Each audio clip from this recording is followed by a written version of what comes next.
Welcome to the Brickworks Podcast, an extension of the studio based here in Burnham-on-sea. Our aim for this podcast is to have a completely open forum for conversation. This could be about art, life, mental health, or even how the world is burning down around us right now.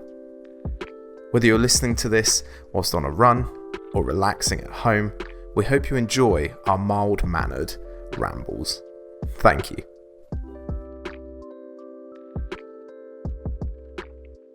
How can you go from industry leader in that 2006, 2007? I just realised I still got music playing. Literally 15 years. Yeah, hey Google, pause. Apologies for that. Mate, that's sick actually. Where is it? I didn't know you. Got it hidden, bro. Mate, fair enough.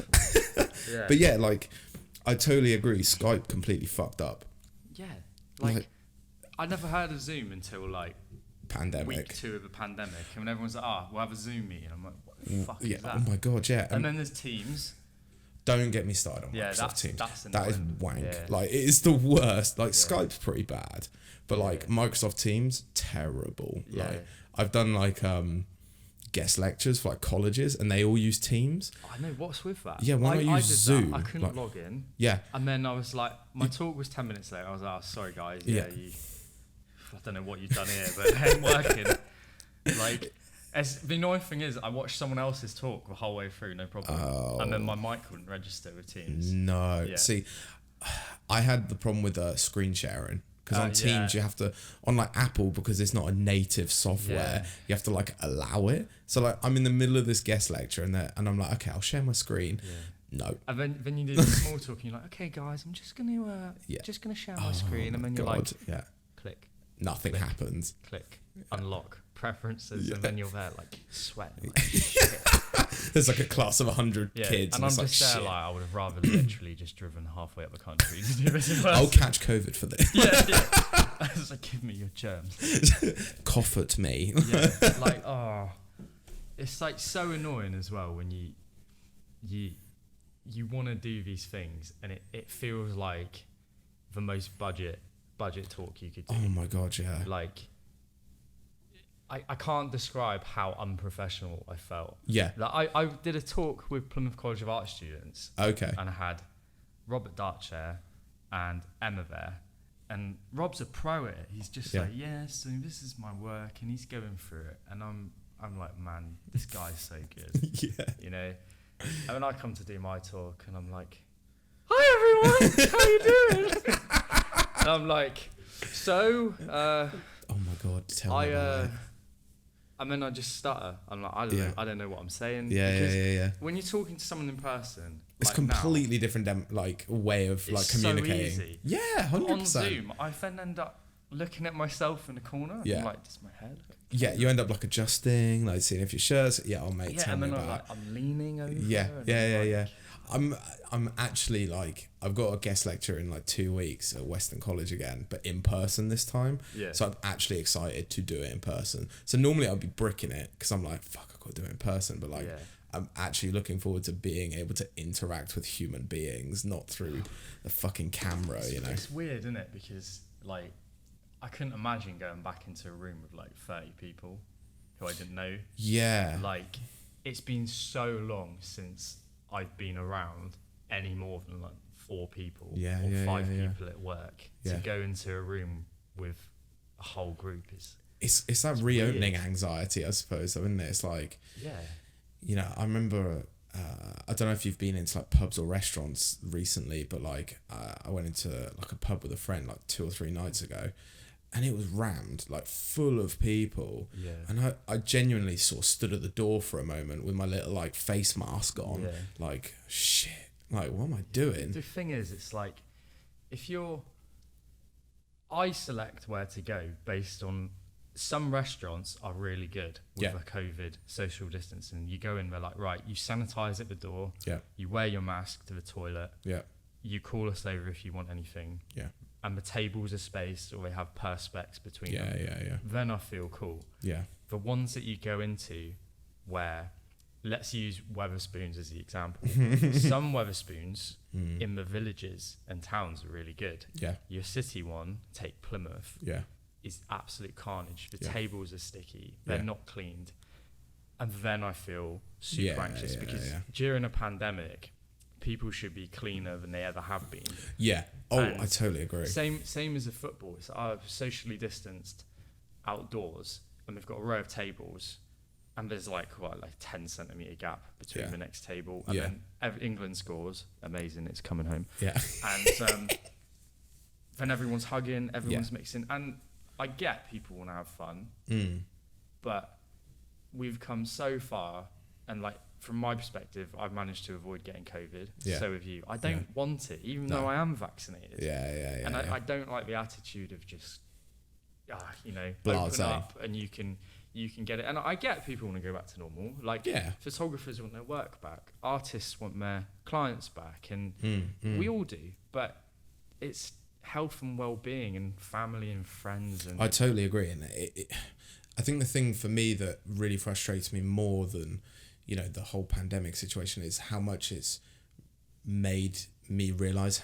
how divided we are as people, and how like if you're an anti-masker or you're somebody who's taking it much more serious, like there's like some weird hatred, like, you know what I mean? And it's, there's people that I know that are very, liberal with the way that they live their lives and et cetera, and I'm all for that if it's what makes them happy. But for me, I want to take this kind of somewhat seriously. Like, we're sat close together, but we're both tested within the last sort of 5 to 10 hours pretty much, and we're both negative. So like there's, in the grand scheme of things, comfortable because we know that even if you had it now and we're symptomatic, or I did, we've done as much as we can do. Absolutely. We've sanitized, we're jabbed, we've tested. Absolutely. There's nothing more I can physically do at this point, like other than go and have my insides inspected for COVID. Do you know what I mean? Yeah, I totally agree. And I think that's the thing, is it just frustrates me when, I'm starting to see a little bit in like the art world as well. I've listened to this really interesting documentary about conservative art the other day. I'm sure I'll get into it a little bit. But it's starting to show signs of like, this weird imbalance that there's certainly, like you said about society being divided, which, I mean, if you look at a starting point, it's Brexit and then Trump, and then it doesn't matter what side you're on, everyone can agree that everyone's divided by those subjects. Yeah, absolutely. And in the art world, the pandemic seems to have really highlighted it, and there's lots I like going on, and there's some things I'm very, very wary of. Yeah. I think a good example is every year you have LGBT celebrations, and there's big festivals and parties, and then Nike will just change their tit colour. I know, And there's like what's the word I'm thinking of? It's like showing you support them for the brownie points and ticking it off. I'm just going to use photography as a reference. Over the last year, there's been more exhibitions for women, for black, ethnic minorities, LGBT, all those sort of controversial subjects, for whatever reason are controversial, when people should just be able to do and people be should whoever be people. they want, right? Yeah. But what I've witnessed in that period is competitions now, it almost feels to me that the organisations who judge them are then scared to pick your generic John, Paul. I know where you're going with this. Sort of, I don't want to say white male photographer, but it's no. But I think there's I was speaking to someone who's a very famous photographer, and I'm not going to name them, but they said they were judging a competition and they were specifically asked to not pick a white guy. Yeah. And for me, that was like, well, okay, cool. Like, there's definitely an imbalance in the industry. Everyone accepts that. Of course. But there needs to be, if you want equality, you judge for competitions blind. I'm a white editor, right? Yeah. I literally, in all the terms and conditions, I put it in bold. I'm like, I judge this completely blind based on the quality of work, portfolio, the submission, the text. Yeah. that is it. Yeah, you're not interested in the character as such. A trans artist, that should be based on the work submitted. I totally agree. Black artist, quality of the work submitted. You shouldn't be ticking boxes because you're fearing a backlash because it's not seen as being in the right sort of the right political stance. Yeah, I think it's a really good point you've raised, because I think we have to have equality. You know, we are working our way towards that. Yeah. But I think that the way that it's being done at the moment isn't the best way of doing it, especially in the art world. You know, we're how do I put this into terms? This is always the hardest thing, isn't it? Because I don't want people watching this to perceive that we're against any. Of course, we're not. We fully support it. Yeah, but you can't just go to one side of the fence. Yeah, because that's the trend to do so. Yeah, I totally agree. It's not fair on everyone else, because you can't have a sense of like, we want you all to submit and then you pay to enter. Yeah, that's the other thing. And then this is my conscious thing now, is put me having a company aside, as a white male photographer, and I know people are going to be like, oh well, this is how it's been for everyone else for so long. Like, I can understand that. But is it now worth my time bothering? Yeah. If this is the trend, do I want to pay 40 quid for this competition? If you know that you're most likely going to be blacklisted from it, like you're not going to be put... And what I basically want is these organisations to be very transparent about how they judge. Absolutely. If they support trans, LGBT, black, female, and they want equal across the board, then I think they should record their judging process and see how these judges talk about it, how they sit there looking through the work and be like, I really like that, I really like that. And then I want to see that bit at the end where they decide this person, the shortlist. Yeah. Because I've seen many job applications now as well, like for museums and so on, where they have to have a quota of people of a minority. And I'm a bit like, well, okay, cool. But if you live down in Devon, not a very multicultural place. I know one black person in Devon, and in my whole school and university life, barely anyone. Yeah. You've got to think, is that deducting opportunities away from everyone else who is probably good for that job because of this sort of trend? And it's totally important, and obviously everyone deserves the opportunity, but I think there needs to be a bit of a reevaluation on how we look at these roles, because again, it shouldn't matter on who you are when you go for the job. Best candidate gets the job. It doesn't matter on your race or gender. If I'm hiring, I'm not quoting. I'm going, you're going to benefit my company, and you're a cool person, and I want you to be a part of it. I totally agree. I don't know if strange, not segue because it's the same topic, but I don't know if you follow cricket at all. Potentially, you do a little bit. Okay, so I've been watching like loads of like cricket documentaries recently. Don't ask me why, they've just been a weird thing that I've been doing. Anyways, I watched one about a batsman called Kevin Peterson, which was like a big, story. He's one of the best batsmen ever to live or whatever. But anyways, he's South African, born and raised, right? Okay. And so he grew up in the South African cricket, league as such. Yeah. And about the time that he was like ready to go pro, like he's the top tier at that time living in South Africa, like 17, 18. The cricket board in South Africa come out with this quota where every team has to have X amount of different ethnicities and different backgrounds, primarily black South African or black African. And it stops him from getting any opportunities in these teams in his home nation. He's born and raised in South Africa. So he moves to England and lo and behold is one of the best players ever to live. So I'm using this as an analogy because what we're doing by doing this in the art world... We're actually segregating people based on who they are and their colour. We're potentially squandering talent, incredible talent from all different backgrounds in the art world. From being able to produce work and showcase it on another level, on a new stage by doing this. So one could argue that we're actually going backwards. Yeah, because the whole point of it is equality. Yeah. But then you're having quotas for people of a certain background for job roles and things. And I understand it's important, and that these certain groups of people feel that they are underrepresented. And in many institutions and, say, job roles, not just creative, everywhere, they are underrepresented. It's the same with female workers in the top jobs. Yeah. They're underrepresented.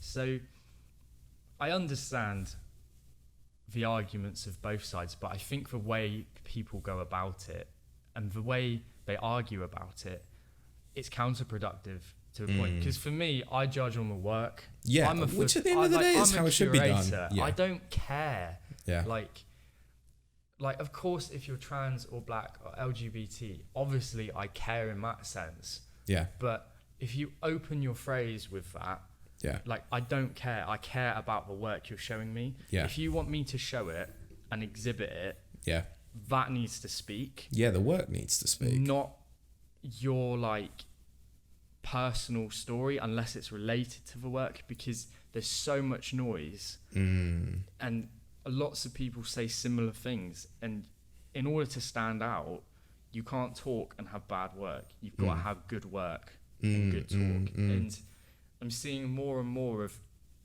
this level of photography work that keeps crossing the cliche, and it's intentional, but it doesn't speak anything new.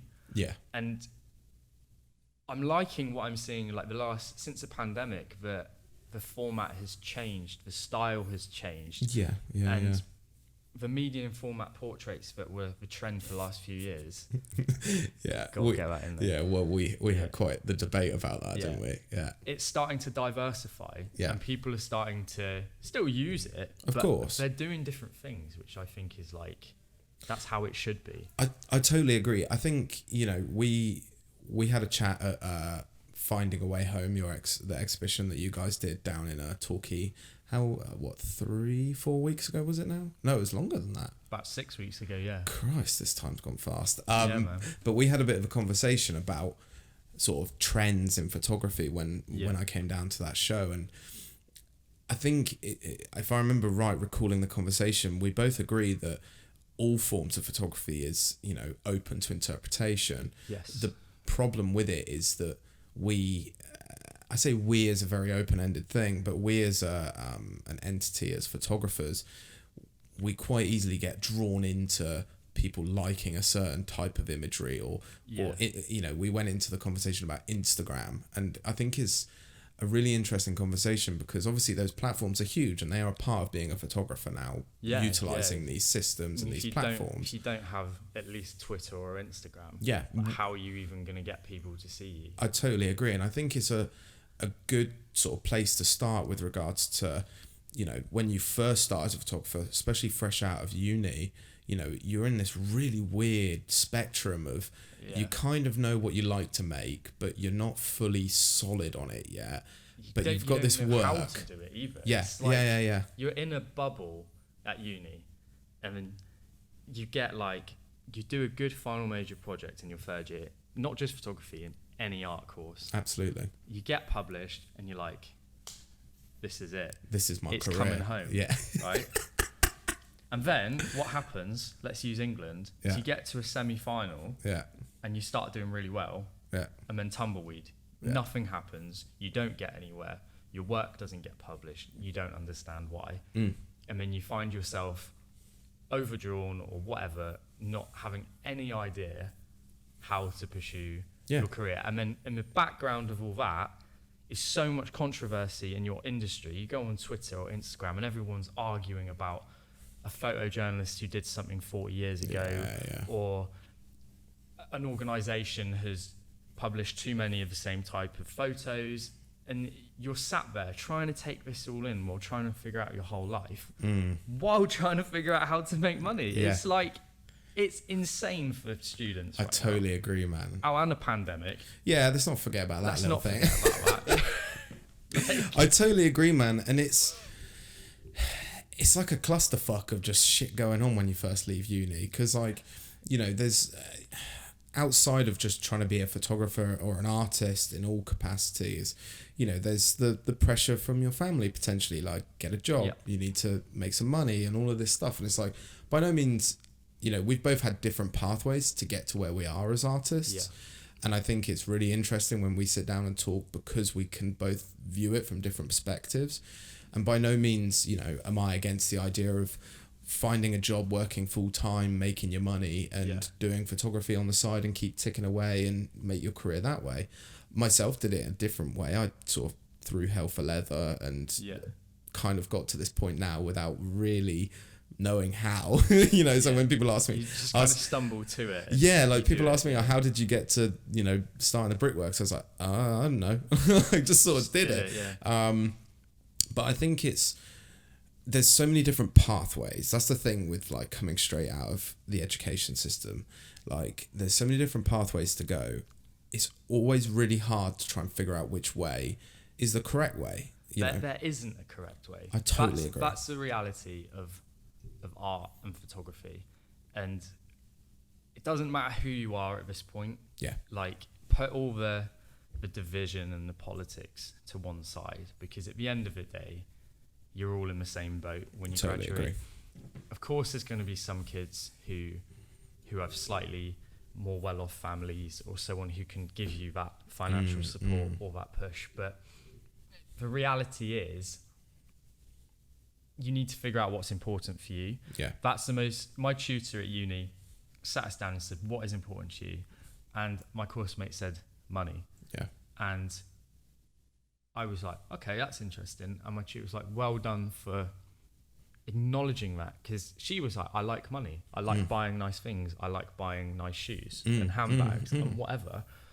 And she's analysed that that's what she wants more. And she's not chasing money to get rich. She just likes buying the luxury items. Like that's what she likes. That's her thing she's into. For example, my pathway was there was an opportunity to start a business through the university that was offered to me, and I took the opportunity and I started the collective.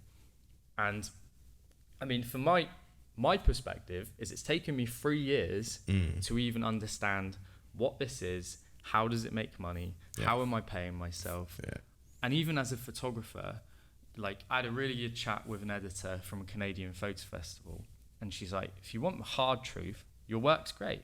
And I was like, okay, cool. And she goes, but you haven't finished anything. Yeah. So how are you going to get anywhere? How are you going to show your work anywhere when you haven't finished your projects? Why are you submitting everything unfinished? Yeah. Like, and I was just like, fuck. No one's ever told me not, like, what the fuck? I'm spending all my time on Instagram and Facebook sharing shit. Yeah. And then nothing's finished anyway. So what's the point? No one's going to buy it. No one's going to share it. It's unfinished. And what really validated this for me, especially for students now, and those of you who follow the collective, I watched Alex Soph's Magnum thing. Okay. I paid £100 for it, $100, and I was like, oh. You bit the bullet, bro. Bit the bullet, and I was like, do I really want to do this? And I thought, you know what, fuck it. Like, everyone loves Alex Soph. Yeah. Let's just see what the master says. Because I've met him in Bristol. Yeah. So I've had a chat with him before, which is cool. And it was like a 12-part docu-series on how he makes his work. Interesting. Best thing I've ever watched. Hands down. I'm going to buy it now. I'll give you my account. Much appreciated. Hands down, changed my view on photography. What I do as a photographer, even the collective, like my actual mental mind state of being creative has changed because I watched this show with this man, and now I understand the hype. Yeah. So I won't talk about everything in it, but he obviously talks about how he started, what got him into photography, cameras, the jobs he worked. Like, you know, Alex Soph worked some shitty jobs in his time. Yeah. He's worked in a cafe, like just normal. Yeah. But the most important thing he said is photographers spend too much time putting the effort into promoting their work on Instagram and Twitter rather than going out and shooting and finishing the work. So you've got to put your time into making the work, and then if you make good work, the work will speak for itself. And then when the project's finished and you're ready, then you put your time into marketing and sharing. And students come out of uni and they're like, pow, pow, pow, pow, pow. Yeah. And it's like, I can understand that when you finish. Mm. But when you get a year down the line and nothing's happening, yeah, and you're like, oh, I've got to either get a job or whatever. I was like, holy shit, why have I never thought of it? So I've gone away, and I think I've made the best work I ever have over lockdown, and no one's even seen it because I haven't even shared it. Interesting. So, you know, I was showing my girlfriend the other day, and she's like, holy shit, when did you take all these portraits of people? It's like, when did you even go out and do this? And I was like, I don't know. Like, I've just been doing it over a year. Yeah. Like, so again, it comes down to what is important. Like for me now, so I work full time, or essentially full time. Yeah. Then I spend half a day a week sorting out the collective, sorting out some film cameras and various bits. And then on weekends, I don't even do anything. I do whatever I want. Yeah. And because I know for me, my goal is I want to buy a house. That is my goal right now. And I'm still doing a yearly exhibition with Collective. I'm still fulfilling what the concept of the Collective is. Yeah. And I'm paying myself from it because I retail stuff and I have a great understanding of the shop. And you know what? I really love it. I really love getting products in and then people buying them and leaving good reviews and so on. I really enjoy that. I feel fulfilled from that. And in the process, it helps fund me. It helps fund the Collective. It helps fund me take days off when I'm take days off work to come up like today. And that pathway worked for me, but mine was trial and error. Like I worked a shitty job. Yeah. I then bit the bullet and worked full time, and that's how I make my money. And then on the side, I'm still a photographer because there is the risk that if you become a photographer full time, you fall out of love with it because you start doing it as your job, what you love as your hobby, and it's very important that if you do that, the work you're making is what you want to do. See, it's really interesting you say that actually, because that really resonates with me right now as an artist. I think for myself, you know, I've been here at the Brickworks for just under a year now, and I've been, you know, working full time as a photographer or as an visual artist, as I prefer to call myself, one of those people, for, you know, 2 and a bit years now. So I've got to a point where I can just keep doing this if I want to keep doing it. Is it financially viable? Questionable, but you know, debatable. Absolutely. Not impossible though. Just throw that in there. Absolutely. But there is somewhere I'm going with this. I think restrictions, not COVID restrictions, but I think restrictions on our time actually as creatives make us want to be more creative when we don't have those restrictions. I think I've always found, you know, I've worked a couple of really shitty jobs. Like I've always found that when I'm at those jobs, I can't wait to go and be creative. All you think about is going. That's really good you said that, because when I was at uni and you have a hand in for your artwork or photography or whatever, you're like, shit, I haven't done anything. I've got 2 weeks to do it. And it's hell. And then you've got to do some stupid ring binder folder to go with it. I don't know why unis do that, but they do. Fuck knows. And then now I'll be at work and I'll be looking at a spreadsheet or taking photos of some products on a white background, and I'll be like, oh yeah, I really like, maybe I should change the colors on this picture like that. And then suddenly I'm like, wait, like I've got the buzz back that I lost at uni. It's taken 3 years to like reignite, but I've got it again. And I found a happy medium between work, social, photography. I was going to say, it sounds like you've got quite a balanced life right now. Everything seems to be fairly balanced with your time going into certain areas. I'd love more time to put into the Collective. And if I wanted to go absolutely ham and turn it into a full-on business, I probably could. But the negative of that is if I quit my contracted job, the mortgage company will be like, no, you can't have a mortgage. So it's like my girlfriend, for example, Emma, her photography route, she finished uni, she worked on weekends and she's been working freelance over the pandemic. In fact, the pandemic's given her more opportunities than before, because all these companies like the Tate and whoever suddenly like, well, no one can come to our buildings, usually from nearby London, wherever. And they've all put it online. So the Tate have done an online curators program. and that her based in Devon has been able to join. They have weekly Zoom talks, and she's going to Vitate again next week to do work with them. Take St Ives based on this online Zoom course. And now it shows you that these organisations have no fucking excuse to keep doing things the way they were. Because by the pandemic happening, I personally think more artists have had more opportunities now than they ever had. I actually agree with you there. I've never seen so many ads for online exhibitions, publications, even exhibitions. Like, we managed to pull an exhibition off during COVID. It's the best one we've ever done. I was going to say, it was a sick show. Yeah, for Torquay. Yeah. Bloody good. Yeah, no, honestly. So I think it sounds like for yourself that, like, actually taking the business full time would actually stop you from loving it as much, in a way. It would stop me doing what I want to do, because I'd have to put everything into it.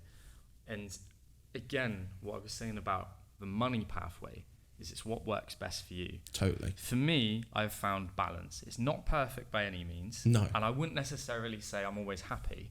And I certainly don't feel fulfilled, which is more important to me than the money side.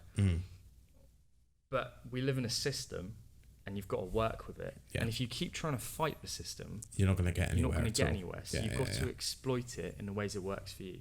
So I have a job, I have an income, I have a business, that's what I wanted, and I'm still a photographer. And the stars haven't lined up yet. Yeah. But I have a plan. Like, I'm going to buy my house, and then once I bought the house, I'll then sit down and think about what I'm doing. Maybe do a master's. That unlocks the route for me. Yeah, it sounds like, I think this is, at the end of the day, is all we can ask for is, like, outside being artists and all that stuff, just as humans, having a healthy balance in our lifestyles. You know, I think I don't know whether it's been going on for since the human race probably started, but we naturally have quite unhealthy life balances. You know, we might spend too much time at night playing video games, and then we're too tired for work in the morning. We seem Never done that before. Don't look at the PlayStation that's above my head. Anyways, we naturally, for some reason, decide to have unhealthy balances in our lives, and it's when you actually start to find that balance. By the sounds of things, as I said, you've got that balance in place, and I feel like, for me personally, I'm starting to work my way there. Everything starts to make a bit more sense, and I think especially for younger individuals, whether it's straight out of uni or whomever's listening to this, that's the thing I would say to focus on, is finding a balance, like finding a good sort of place to balance yourself as a human, like work, social life. Forget the arts for you've just done 3 years of it. But you need a break. This is what I don't think unis never tell you either. You go to uni and you're like, I want to be a photographer or an illustrator. There's more to life than being a bloody photographer or illustrator. Like, not everything has to be your career. No. Like, you need to, like, I'm interested in marketing. I work a marketing job. That's a whole nother career to photography. Yeah. There's nothing stopping me thinking, you know what? I'm going to put the camera down and I'm going to put the collective away, put it to one side, and make a marketing business. Yeah. You have opportunity to do so, and you shouldn't cut off an avenue because of a career or a trend or something like that. And the thing with money is it'll work out and you find your own way. If you speak to any photographer, everything they say is different. Yeah. You know, Alex Soph worked in a cafe, and then he worked as a press photographer. Yeah. And that was another interesting point, actually, about being a commercial photographer and photography, if you make it your job. Commercial as a photography thing, commercial split into groups. So you have commercial is in, I have a studio and I'm going to photograph celebrities coming in for album covers, Vogue, whatever you want to do. Yeah. So then that's one side of it. Then you have press, which is more what I do for my commercials. So I got a phone call like, hey, Prince Andrew's coming down. Bit disgraced, I know. I was going to say, you really want to... Yeah, he's certainly not coming home. Hope not. Yeah. Lock up your wives. Yeah. Daughters, you mean, anyways. Oh yeah. This podcast. But so the stuff I do, I got a phone call one day like, hey, do you want to come and photograph his visit? That's more press. Yeah. And I got paid for it, and it was a good experience, and that's all I'm going to say about it. Yeah.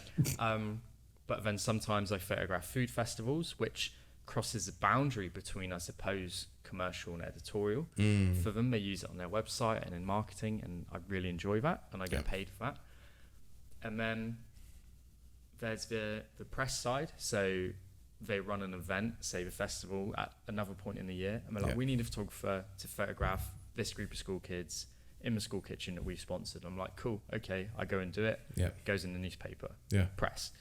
So it's also understanding what you want to really go into. Like these jobs for me, I've selected and said yes to, and I get paid for it. And there's quite a few things I say no. People will message me like, oh, do you want to photograph my wedding for 200 quid? But no way. Like, I don't enjoy weddings. I hate them. I think there's an argument to be made that you kind of have to be selective. Like, I think it's staying true to what you want to create or what your interests are. You know, it's... I'm trying to keep this I'm keeping this within the sort of idea of the student per se. But, you know, I don't know if you had this when you were at uni, but when I studied photography, there was almost this ethos of take any job that comes. Yes. Like, take it. Yep. Just take it. Just like, say yes to the opportunity. Yeah. Which, for me now, with 3 and 5 years experience out of my BA, I totally disagree with, because by doing that, the argument could be made that you're exploring new areas that you're interested in, of course.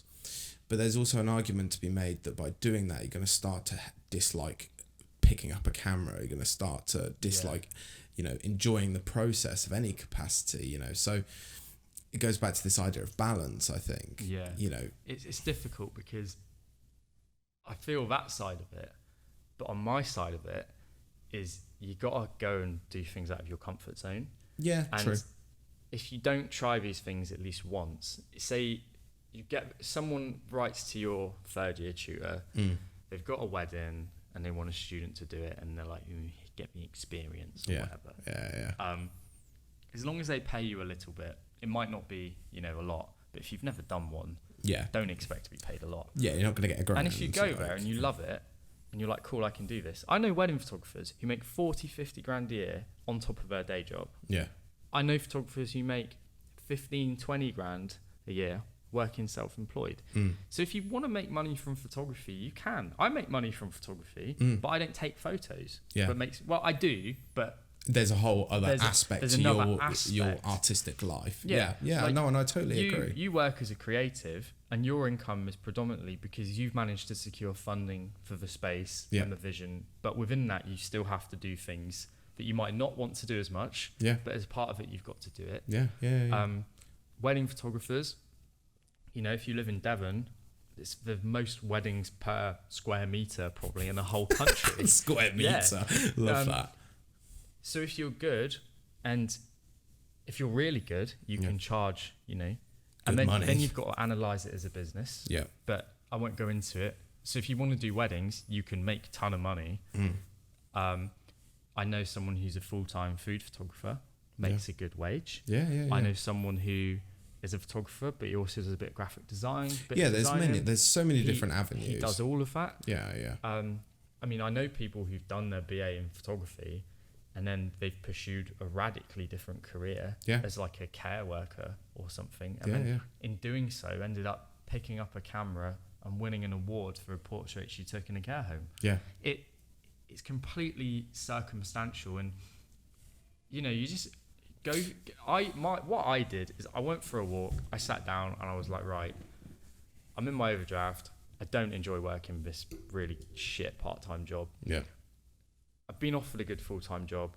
I can still take photos. So I said yes. Yeah. And in doing so, I've managed to buy a car, managed to buy a new camera. Yeah. How the hell am I going to do that overdrawn from uni? Oh yeah, 100%. I think you're not. And you need gear to make work.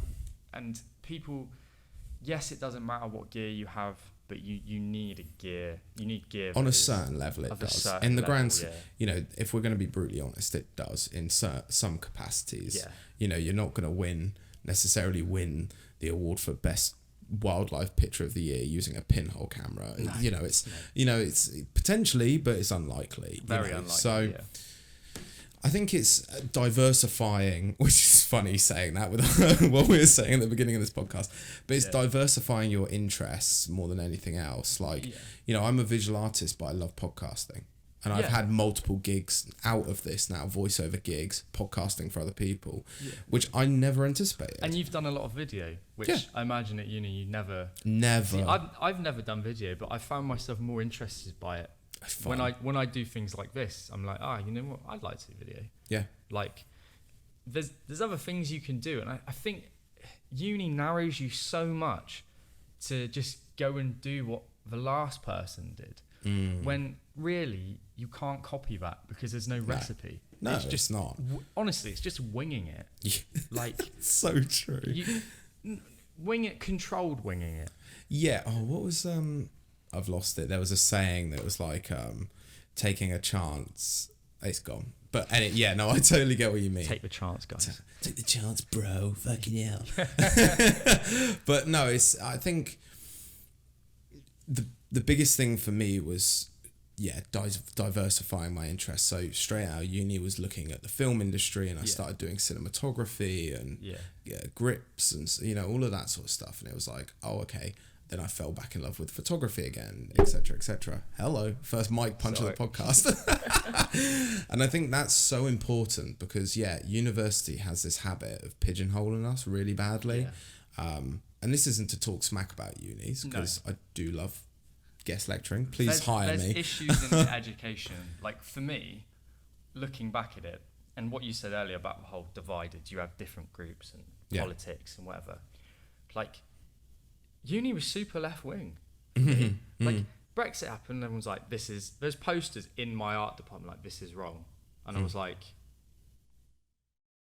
okay, but like, can you not have the other opinion? And it's the same thing with general education. Like, if you're on a documentary photography course and you want to do commercial, and then you come to your end of year degree show and you've done, say, gym photos, and everyone else has gone and taken portraits of whatever, you kind of wonder, like, at what point has that gone wrong?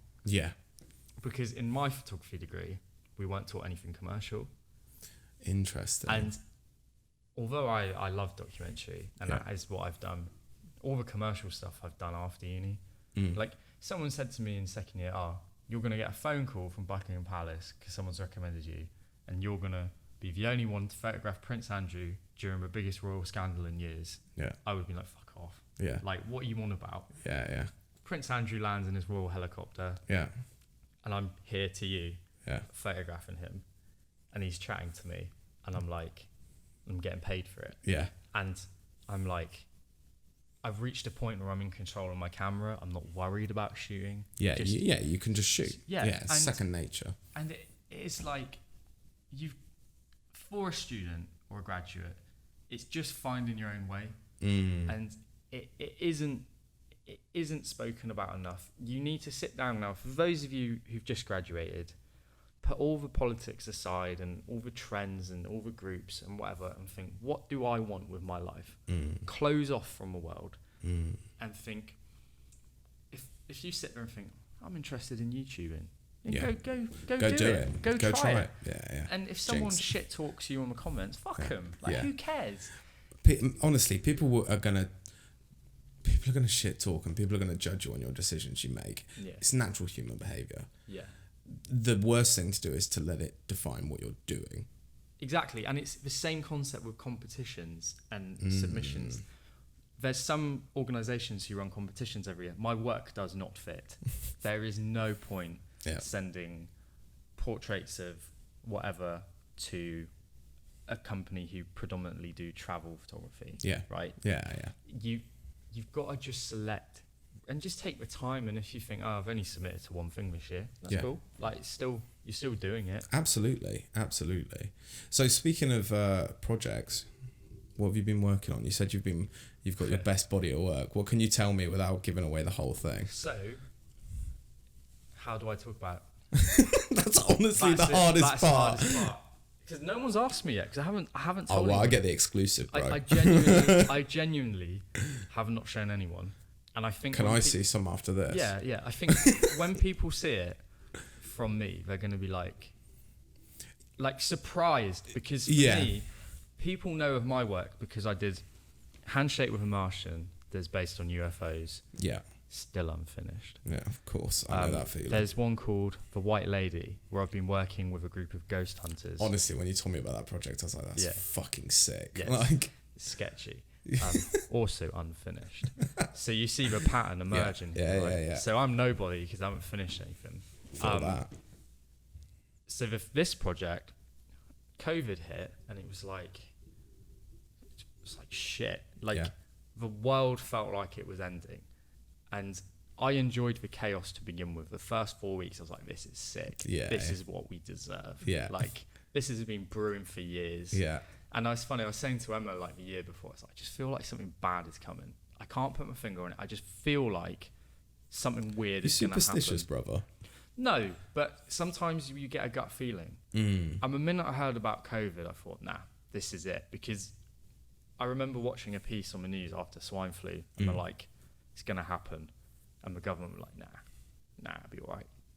So pandemic hit. Suddenly I'm cut off from my friends, cut off from my girlfriend, cut from work. I'm in this weird bubble of I'm in my room working because I live at home. I could stay in there for 6 weeks at a time probably and not leave. That's the reality of living in a small house.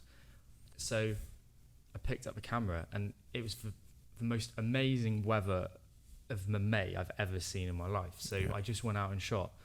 And I always, when I went out, I always drove within the 6 mile limit that the government set out.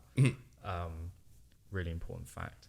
And it was always an essential journey. I always went to the petrol station to get fuel for my 6 mile drives. Yeah. And Starburst, because you always need sweets. And some good sweets. And I felt like I needed to escape, but it's a weird concept for me. So working on a new project during a global crisis was like a bit of a dream for me, because usually you've got to travel for these things. Yeah. So if something happens in France, the Calais refugee camp, I had to drive all the way to France. Yeah. This was everyone, everywhere, every place, every town, every village, every country. Yeah. I didn't need to leave. So I got in my car and I drive to various local places, usually coast path and whatever. And I started walking a lot. I was doing 6-7 mile walks a night with the camera on my back, shooting it sort of at evening light, which is unusual for me because you're much more of I'm a grade A shooter. Yeah. I hate sunlight. Yeah. But it was what was there. I had no choice. So I went out at this time of night, left at 5 p.m, went and took photos. Just responding to my thoughts and feelings, really, to begin with. It's just something to do, something to take your mind off it. And every photo you took then had a greater meaning. And then it culminated into this idea of, take the 1930s, you had the Great Depression. Yep. You had a rise in populism. Yep. And then all hell broke loose with another war. And there's not many periods of history where you notice a change so significant that it changes the course of human history. Battle of Midway, for example. Yeah. The Americans are outnumbered, outgunned. If they lost one carrier, Japan wins the Pacific War, basically. Yeah. America sank 4 of theirs, changed the course of the war. World's how it is. Yeah.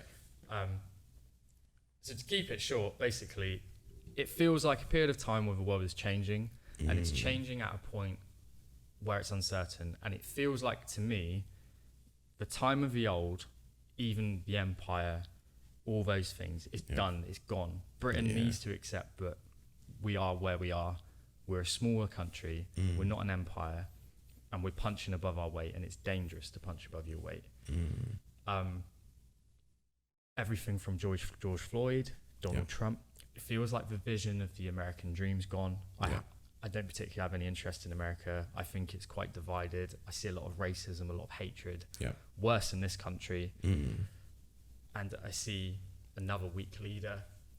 And then in the East, you see China. suddenly your COVID test kits, where are they from? Yeah. China. They're locking Muslims up left, right and centre. And not just the, I don't want to say it wrong, Uyghurs. Yeah. Locking them up left, right and centre. Dictator gets anyone arrested who speaks out against him. Yeah. Foreign journalists gone. Yeah. Foreign news stations gone. Billionaires gone. Yeah. Hong Kong gone. Yeah. Sound familiar? Yeah. And then America's suddenly like China. Every news thing, China. Yeah. I mean, you can't tell me. And we've just sent our aircraft carrier there. Yeah. So putting it into the photography work is the world is changing right in front of us. This is the tipping point now. Pandemic, crisis, economy, superpowers clashing. It feels like we're back at square one where we were in the 30s. Interesting. So the work ended up a lot of walks, a lot of sort of landscapes, and then the portraits came in, because originally I was like, no portraits, can't see anyone COVID. Yeah. VE Day, during the first lockdown, Yeah. fucking mental. Everyone was waving Union Jacks. The Queen was everywhere. I was like, what is going on? Shit. Why now? Yeah. And anyway, I was walking along with my camera, dragged myself out of bed because I was like, I just can't be bothered. Went for a walk, literally up my road.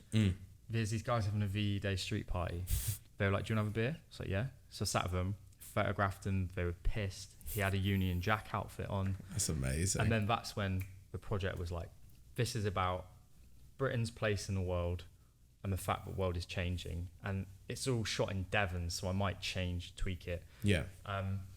But there's the most portraits I've ever taken, the most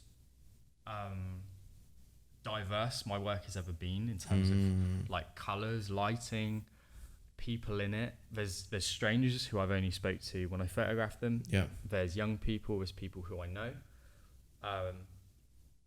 And yeah, it's a good project. I'm struggling with a few aspects of it. I'm talking about Britain, but the project is shot in Devon. Yeah. But I'm talking about Britain, and the subjects are not very diverse.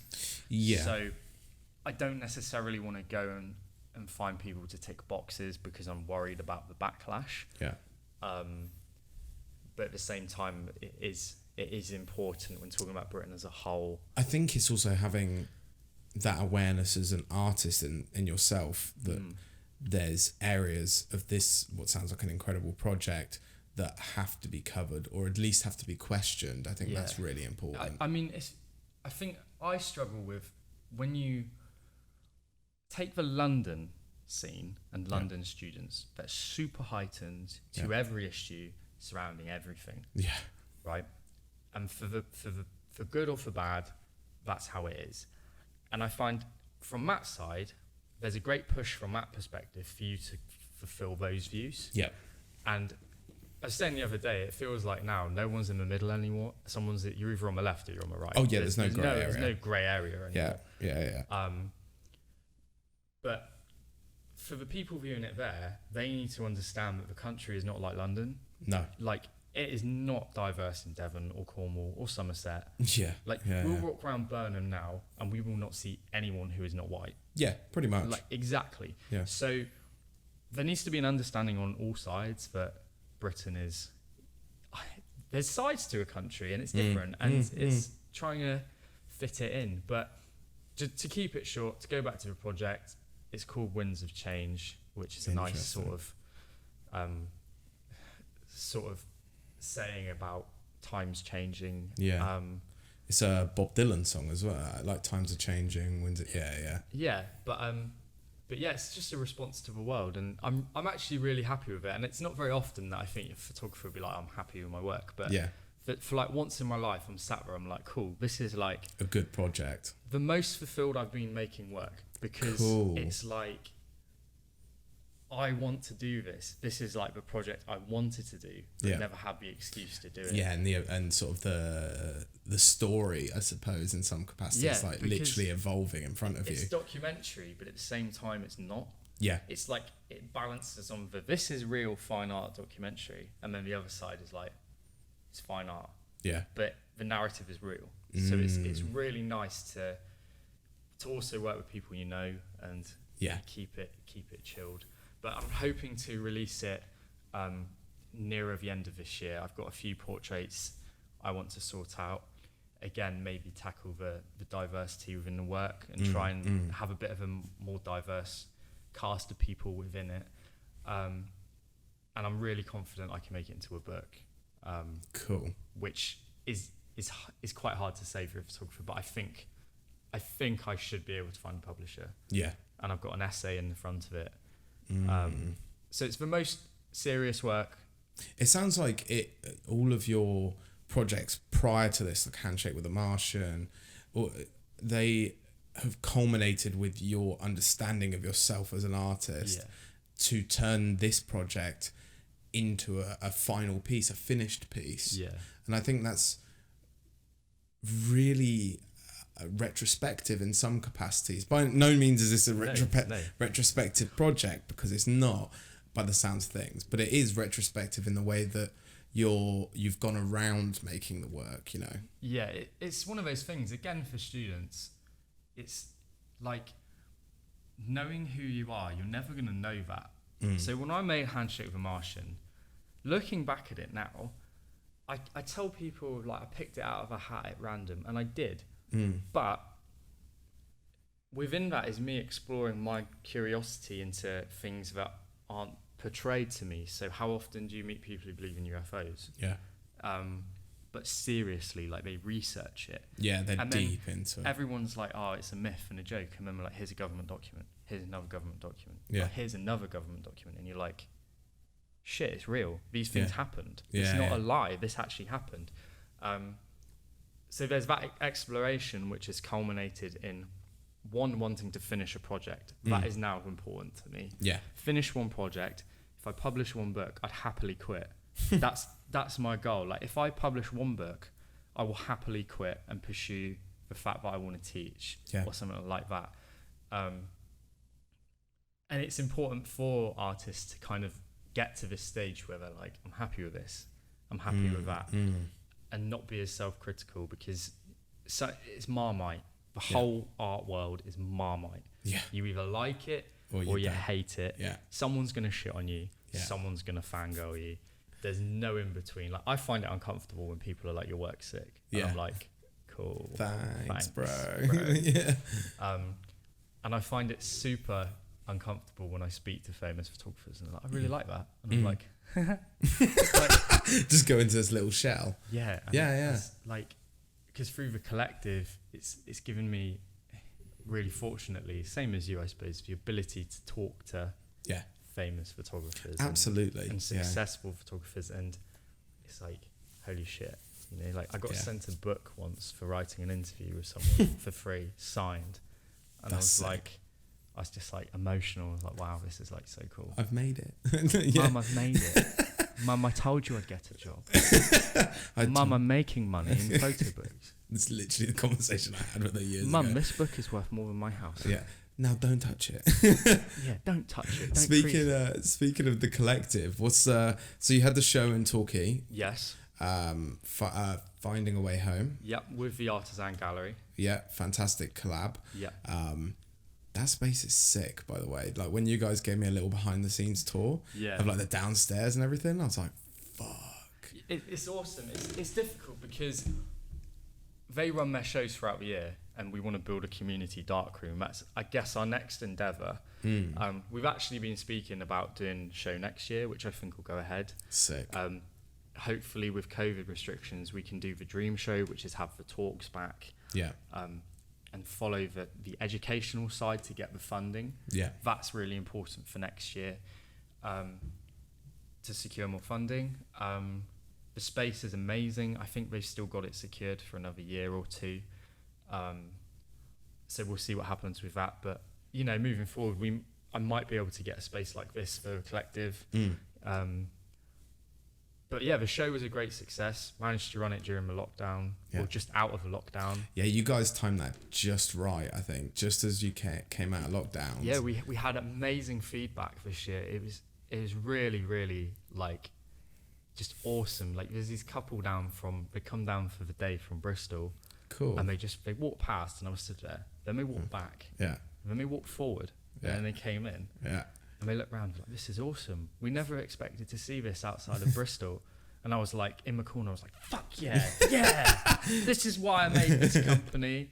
And then Jacob, who's the curator of the gallery, me and him were in my corner just like vibing. Absolutely gassed about it. Like, so good to hear that. And that's exactly why I made the Southwest Collective. Like, that reason there just validates everything. All the shit, all the struggle with HMRC and the tax man being like, I want your money. This was... Fuck you, bro. This was so good. Yeah. So hoping to do that again next year in the same space. And currently there's nothing too much planned because COVID and stuff. Yeah, it's really hard to plan for anything right now. Yeah. Everybody's been saying that, but it is like, you know. I've got running a graduate online exhibition again this year called Resolve. Cool. Submission fee for that is £4. And as always, with the whole transparency thing, which is like most important, all those fees go towards next year's physical show. Yep. Because we need a lot more funds to do the talks next year. We want to get some photographers to come down from Wales, Midlands, London, actually do it, symposium, I guess, do it properly. So we're running that. That's open to literally every art form. There's no prerequisites. I think it's a minimum of 8 pieces. The link is in the shop on the website. Cool. And all the information's there. So I'm really looking forward to doing that. Hopefully see some MA and BA graduate work this year. We've got a couple of prizes again, film camera giving away, an online sort of mentorship with me, and maybe a couple of others if we can get some sponsors. So that's really good. And then not a lot is really happening other than our film camera store, F16. Yeah.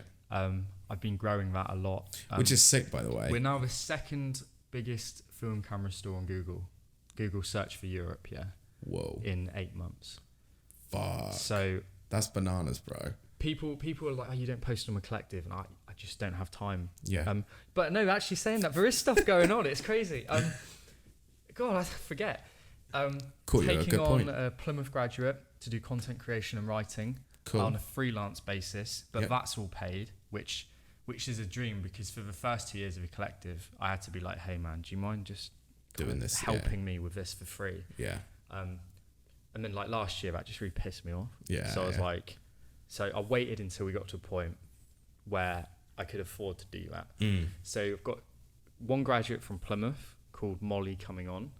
I mean, hopefully maybe a second one as well. I need to see what budget's like. Of course. But we're going to get the content back. Yeah. So that'll be great, because it's like tumbleweed at the moment. Yeah, it's just literally like sort of submissions and posters and stuff like that.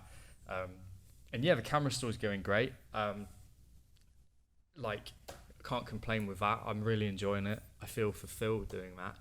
I'd love more time to do it, but you know, that's just how it is. And hopefully in the long run, we'll get some merch, more collective merch, F16 merch, and maybe even start another little store doing something. But man. But yeah, it's good. And you know, I really wish all the graduates luck this year. Yeah. And again, like, it doesn't matter who you are, doesn't matter what background you're from.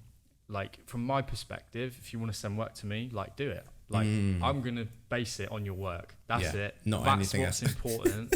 And if like any graduates actually want to ask me anything or get in touch, like, I'm happy to help. Hell yeah, man. So yeah. That's so sick. That sounds like such a nice like way of ending this podcast. It Yeah, would come full circle. There's so many graduates this year who are absolutely shitting themselves. Yeah. And like, I don't blame them. Like, it's hard enough at the best of times. Oh my God, like, imagine doing all that work and you don't even get a degree show. Mate, tell me about. I'll be pissed. Yeah, and you've paid what, 21 grand plus your fees, plus your rent, plus your food. So yeah, for those watching it, like, you know, it is possible to make money in photography. Mic drop. Don't drop my mics, please. No, wait. He's just like yeet my mic across the podcast. No, so where can everybody find? You've got so many outlets and avenues. You're doing so many things. Tell me, how many should we do? 3. Let's do 3. Right. And I'll put the rest in the bio. Find me at Instagram at Samuel Fradley 96 or my website, samuelfradley.com. Yep. Southwest Collective on Instagram or southwestcollective.co.uk. Sick. And then F16 Film Camera Store is the website. And I think the Instagram is F16 Camera Store. So check that out. And if you watch this, I'll give you a discount. So shit. We're getting discount codes. Yeah, boy. Can I get that like sponsorship? Yeah. What should we call the code? TBWS? I'll make a code called Brickworks 21. And you can have 5% off. I'm literally gonna use that code as soon as I buy far too many film cameras. Go for it. No, I appreciate you coming on, man. Thanks, it's sick. It's been really good, and it's nice to see you in physical form. I know. Tell me about it. The last time we did this was, this time last year actually. On the tragic Skype. Yeah. Let's not go back to that. Yeah. But no, I appreciate you coming on, and as I say at the end of every podcast, guys, it's a crazy world out there. It's getting even crazier from July the 19th. I feel like the purge is about to fucking happen, but anyways, sharpen your pitchforks. Absolutely. Get your balaclavas, run down the street, look after your family, look after your friends. Stock up on tea. You and your tea, bro. British, bro. We got. Of course, you're on a project about worship England. the Queen every day, 3 p.m. Oh fuck. But yeah, guys, stay safe, look after your families, see your friends, and peace.